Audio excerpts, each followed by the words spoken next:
দৰ্শক মণ্ডলীলৈ আপোনালোকে জানে ভেৰগাঁৱত আজি 15 বছৰ ধৰি বড়োলেণ্ড মাৰ্জিয়াৰ ওমেন ফুটবল চলি আহিছে আৰু এইবাৰো আমি আয়োজন কৰিছিলোঁ যোৱা 2 ছেপ্টেম্বৰৰ পৰা 10 তাৰিখলৈ কিন্তু আমাৰ কিছু কাৰিকৰী দিশৰ অসুবিধাৰ কাৰণে আমি আজিৰ পৰা আৰম্ভ কৰিছোঁ। আজি প্ৰথমখন খেল অনুষ্ঠিত হৈছে আমাৰ ৱেষ্ট বেংগল আৰু হ'ল শুক্লাই চেৰফাং একাদশৰ মাজত।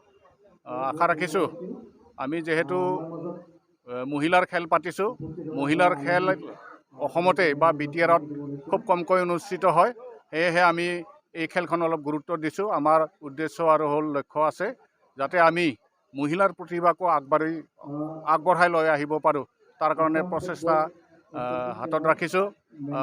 আমি আশা ৰাখিছোঁ অনাগত দিনবোৰত আমাৰ 17 তাৰিখলৈ সমূহ ৰাইজে আমাক সহযোগ কৰিবলৈ আশা ৰাখিছোঁ আৰু আমাৰ এই যি মিছন এইটো সফল হ'ব বুলি আশা ৰাখি বক্তব্য সামৰিছোঁ। ধন্যবাদ।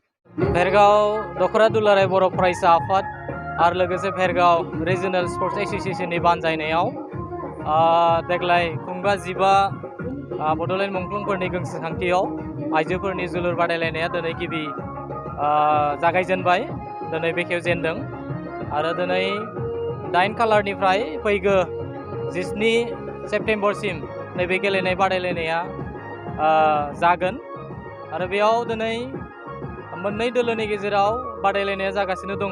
मोनसेया जाबाय वेस्ट बेंगल आरो गुबुन मोनसे दोलोआ जादों शुक्लाई सेरफां एफ.स। बिथांमोननि गेजेराव दिनै गेलेनाया सोलिगासिनो दङ आरो गाबोनो जोंनि जिथु नैथि गेम बियो मणिपुर आरो गाम्बारि सिख्ला बे एफ.स नि गेजेराव बादायलायनाय जागोन।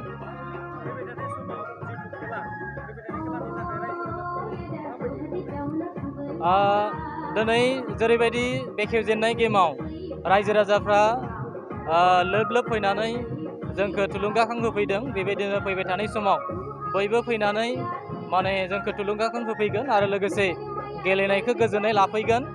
दिनै जोङो बेखेवजेननाय गेम हिसाबै माने टिकेटनि बेबस्था खालामनाय जायाखै, जोङो फ्रियावनो गेलेनाय नायनो मोजां मोनग्रा रायजो राजानि थाखाय बे गेलेनायखौ दिन्थिफुंनाय जादों।